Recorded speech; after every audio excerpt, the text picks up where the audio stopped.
আসসালামু আলাইকুম রহমতুল্লাহ। অনেক ভাই আছে, অনেক বোন আছে, অজু করে নামাজে দাঁড়ানোর পর হঠাৎ মনে হয়, আচ্ছা একটু হাসলে কি অজু নষ্ট হয়ে গেল? স্ত্রীকে চুমো দিলে কি আবার অজু নষ্ট হয়ে যাবে? চুল কাটলে, নখ কাটলে কি অজু নষ্ট হয়ে গেল? অনেক মা ও বোনেরা ভাবে শিশুকে বুকের দুধ খাওয়ালে অজু নষ্ট হয়ে যায়। আজ আমি এমন কিছু বিষয় বলবো যেগুলো আপনার ভুলভাবে অজু নষ্ট মনে করি, অথচ শরীয়তে অজু নষ্ট হয় না। এই ভিডিওটা শেষ পর্যন্ত দেখুন, আপনারা বুঝতে পারবেন যে কোন কাজ করলে অজু নষ্ট হয় না।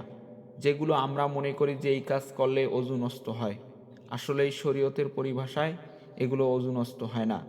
আসুন সেই বিষয়গুলো আমরা জেনে নেই ইনশাআল্লাহ। যেসব কারণে অজু নষ্ট হয় না। অনেক মা ও বোনেরা মনে করে সন্তানকে বুকের দুধ পান করালে মনে হয় অজু নষ্ট হয়ে যায়। আসলে সন্তানকে বুকের দুধ পান করালে অজু নষ্ট হয় না। নামাজে মুস্কি হাসলে, কিন্তু নামাজে যদি আপনি উচ্চস্বরে হাসেন তাহলে আপনার অজু নষ্ট হয়ে যাবে। নামাজে মুস্কি হাসলে আপনার অজু নষ্ট হবে না। সতর খুলে রাখলে, সতর খুলে গেলে মনে রাখবেন, পুরুষের জন্য নাভি থেকে হাঁটু পর্যন্ত, আর মেয়েদের জন্য হাত, পা, মুখ বাদ দিয়ে সমস্ত শরীর ঢেকে রাখা। এর মাঝে যদি কোনো অংশ খুলে যায়, সঙ্গে সঙ্গে আবার ওই অংশ ঢেকে ফেলা, কিন্তু অজু নষ্ট হবে না। লজ্জা স্থানের দিকে দৃষ্টিপাত করলে অজু নষ্ট হয় না, তবে ইচ্ছাকৃত করা অনুচিত। ইচ্ছাকৃতভাবে করা যাবে না। যদি কোনো কারণে দৃষ্টি হয় তাহলে কিন্তু অজু ভাঙ্গে যাবে না।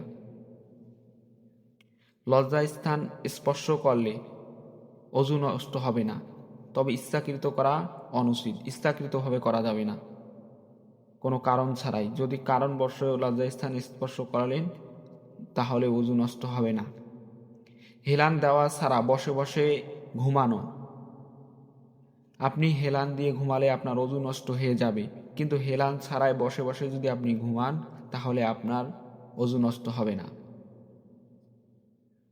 স্ত্রীকে চুমো দিলে বা শরীর স্পর্শ করলে, স্ত্রীকে চুমো দিলে আপনার অজু নষ্ট হবে না, বা স্ত্রীর শরীর স্পর্শ করলেও আপনার অজু নষ্ট হবে না। কিন্তু ব্যতিক্রম কোনো কিছু যদি ঘটে যায় তাহলে অজু করতে হবে। হাত পায়ের নখ কাটলে অজু নষ্ট হয় না। আমরা অনেকে ভাবি যে হাত পায়ের নখ কাটলাম তাহলে আমার মনে হয় অজু নষ্ট হয়ে গেল, কিন্তু মনে রাখবেন হাত পায়ের নখ কাটার সময় যেন হাতের কোনো অংশ কেটে গিয়ে রক্ত বা প্রবাহিত না হয়। যদি প্রবাহিত হয়, রক্ত যদি প্রবাহিত হয়ে গড়িয়ে পড়ে তাহলে আপনার অজু নষ্ট হয়ে যাবে। চুল কাটলে, চুল কাটলে আপনার অজু নষ্ট হয় না। শরীরের মরা চামড়া তুলে ফেললে অথবা শরীরের শুকনা চামড়া আপনি যদি তুলে ফেলেন তাহলে আপনার অজু নষ্ট হবে না।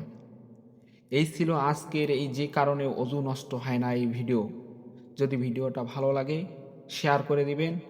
ইনশাল্লাহ আপনার এই একটা শেয়ারের মাধ্যমে সকলে জানতে পারবে যে কোন কারণে, কোন বিষয়গুলোতে অজু নষ্ট হয় না।